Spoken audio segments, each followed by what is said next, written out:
Today is a very exciting day here on the ranch because we got some brand new animals. And I'm not just talking one brand new animal, I'm talking 12 brand new animals. And these animals are actually birds, and they are the world's largest and tallest birds in the entire world. And these guys are baby ostriches. Now, if you guys have been following along here on the ranch for quite a while now, you guys know we've been raising all the different species of rat-tides that are available in the USA.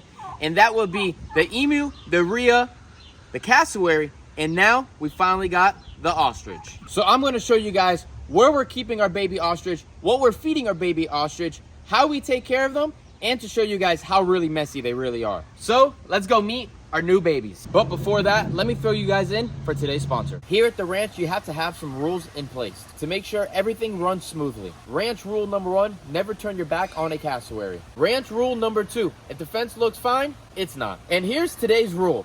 Ranch rule number 3, don't put the wrong team in charge of something serious. Out here, if an animal gets hurt, if something breaks, if there's a real problem, we don't guess, we don't cut corners, we bring in the right help. Because there is a reason why we run this ranch the way we do. When something matters, you choose the biggest, most capable team for the job. Just like there's a reason why Morgan & Morgan is America's largest injury law firm. They have been fighting for the people for over 35 years, with more than 1,000 attorneys nationwide and over $30 billion recovered for their clients. Hiring them is like hiring an army to go into battle. At this ranch, we protect our animals. If you're ever injured because of somebody else's negligence, you deserve protection too. Not all law firms are the same. Hire the wrong one, and you may be beat before you even start. If you're ever in that situation, you could check out Morgan & Morgan. Their fee is free unless they win. You can go to forthepeople.com/Blakes for more information. Now, let's get back into the video.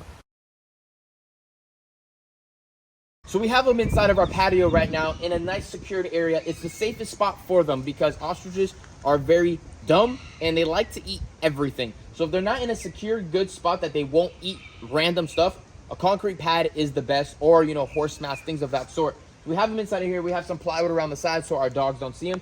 But as you can see, they are ready to come out. We've been letting them out with human vision, letting them walk around the grass and starting to graze. It is very, very, very crucial for ostrich to walk a lot. These guys are natural walkers. They walk all the time, and they need to walk a lot because where they come from in Africa, they're walking with the mother and the father in long, long distances to go and find food. So let's take these guys out. So right here are our 12 new baby ostrich. These guys range from about 3 weeks old to about 6 weeks old. These guys grow about 1 foot every month, you guys. So at 8 months old, these guys will be already 8 feet tall, which would be absolutely insane. You can see the different sizes on all of them. That doesn't mean anything bad. That is just because when the parents were laying their eggs, I was able to get their eggs at different times and incubate them at different times. These guys take about 42 days exactly to hatch. It is probably the most stressful thing as being a human father for these ostrich when you release them out of the patio, because it is safe inside of there. Once they come outside, these freaking ostrich will find anything to put in their mouth and swallow it whole, no matter what. These things will eat rocks, they will eat sand, they will eat plastic, anything they can grab, they will grab. And it gets you a little freaking nervous. Obviously, sand and rocks are okay for ostrich because they need to have, you know, hard pieces in their stomach and all that for grit to break down stuff. But we made this little corral right here so we can clean the inside. It's hard to keep an eye on 12 kids that are little teenagers or youngsters running around. So we want to make sure they're in a secured spot, safe, while we're cleaning. Put them all in there. And okay, we got the little minion over here. Oh yeah, there you go. Okay, they're smart. They don't eat each other's poo. Only thing they're smart about. So I've had them in this whole section right here, which is close to about 15 by 18 feet long. That is nice and dry with the slant so no water sits or stays. And also it's all concrete. Concrete is a really good source for them to be on as babies or chicks when you're raising them up. Easy to clean, good for their feet so they could grip and not get split leg. And on top of that, you know, easy to clean is the best point. And then you're able to, you know, really have this area dialed in so they won't be able to eat something that they're not supposed to eat. If you have them out in the dirt, out in the, you know, yard, you don't know what they're eating, and it cannot be the best thing for these babies, especially if they eat something that's not good.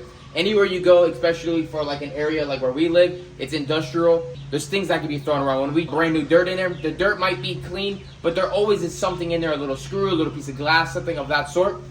And they will find it and they will eat it. So as chicks, it is not the smartest to, you know, let them free range, even though they really want to be free range, but can't free range them because it can be very, very dangerous for your baby ostrich chicks. So now that they're out of here, I'm gonna do a quick little sweep, then I'm gonna do a quick little spray down, hose down, and then it'll be fresh and ready to go. The good thing about these guys, they're actually smart with not eating their own poo. So as long as you have new plates, new trays, new water bowls at all times cleaned, they're good. They won't eat off the floor unless it's something that's, you know, weird that they want to pick out of. That's why it's good to have an open, clean area at all times. Let's clean everything up, get it all prepared, and fill up their bowls and waters for the afternoon feeding. We did a good, nice, clean soak down, rinse down.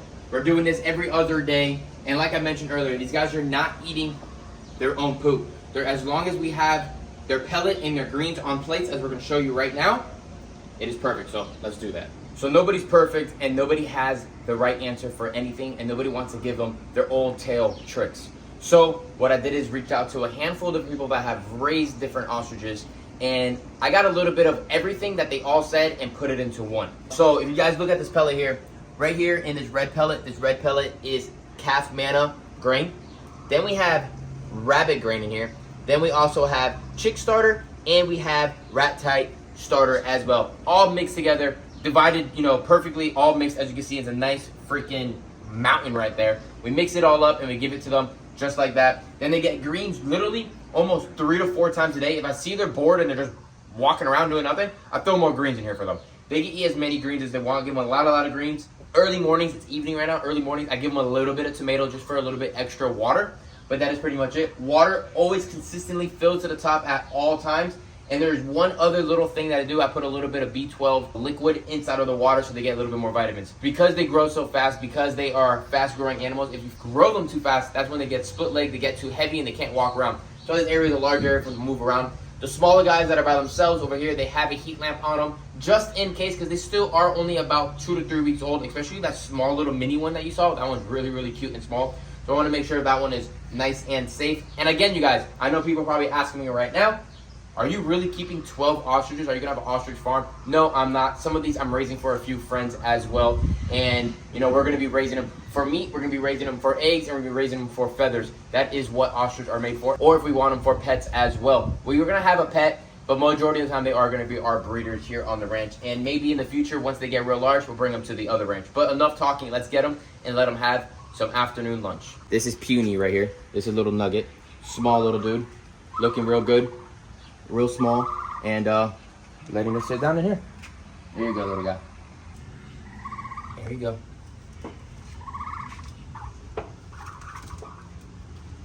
And even when the ground is wet, because of the pattern of our patio, it has all the little octagon squares. They have grip throughout the whole entire thing, which makes it that much more better. If you would have had a concrete poured driveway or concrete poured area, they do the brush sweep, and that helps a lot as well because it gives it a little bit of a slick area. Now, if you had a driveway that was some reason like a Home Depot or a Lowe's, these guys will not do good whatsoever. A little bit of water, you're going to slip and bust your butt, and for them, absolutely horrible because then their legs split out and they won't be able to hold tight. As you can see, their legs are directly right underneath them, nice and still, nice and perfect. They look amazing.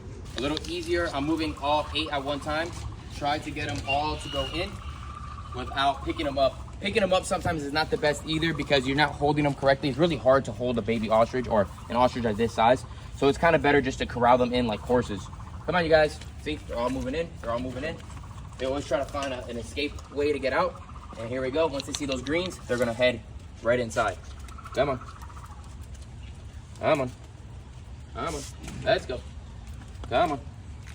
And obviously where they're at as well in this patio, they're able to get that good natural vitamin D at all times, which is very, very crucial. And there you go. They're all in. Once they come in, they start attacking those greens. You can see the little girl over here as well, a little boy, all getting his greens too. Look at them. Chomp them down. Chomping them down, eating them all up. They absolutely go crazy. And yes, obviously they make a mess too. It goes all over the ground. But they grab it really, really fast and throw it back. And right now, we do not know what the sexes are for these guys. Once they're all about the size of this big guy right here, we're going to get them DNA'd.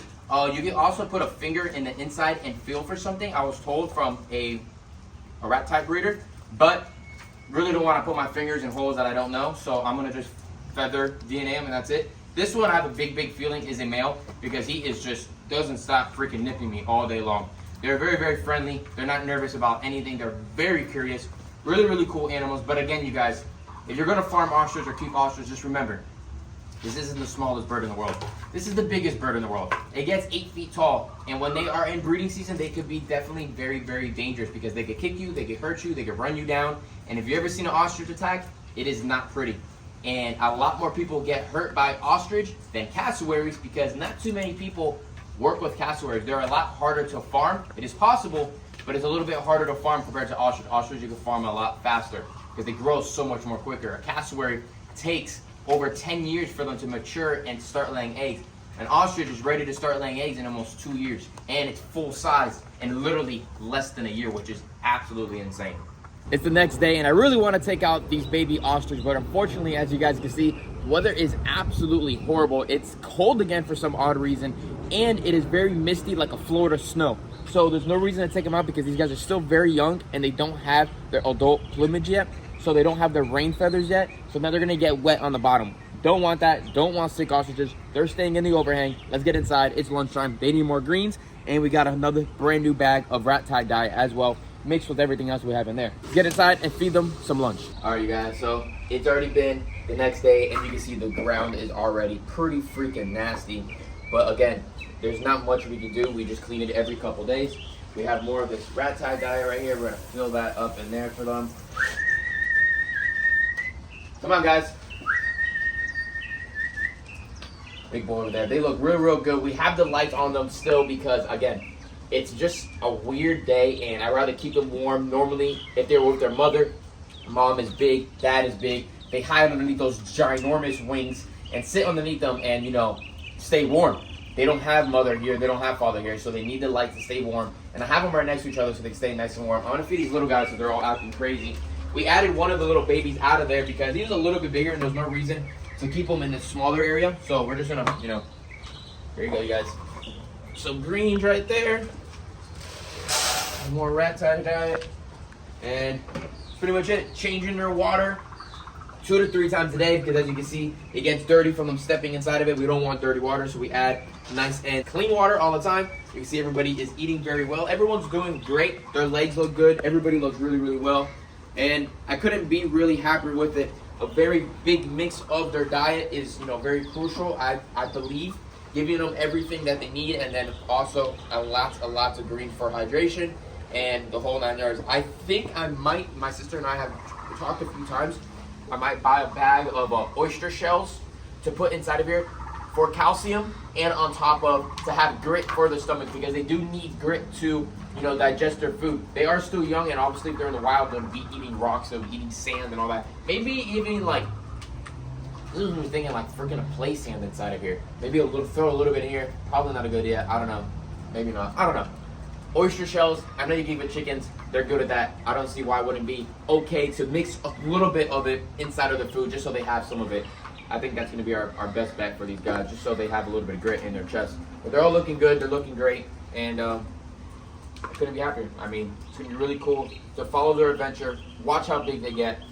Make sure you follow on all the other socials and you see these guys grow with us because in literally 2 months, they're going to be this big, and they're not going to be in this area. We already have plans where we're going to put them for when they're going to grow, and then probably this time next year, they'll be heading to our new property that's over there and be on a 3-acre lot just for a group of them, which is going to be really, really neat. They're going to be on a real large pin. So you guys see where these guys are at right now. We are definitely keeping a handful of them for ourselves as well. So we're definitely going to update you guys when these guys are probably about yay tall. So probably about in a month or so, 6 weeks or so, 6 more weeks.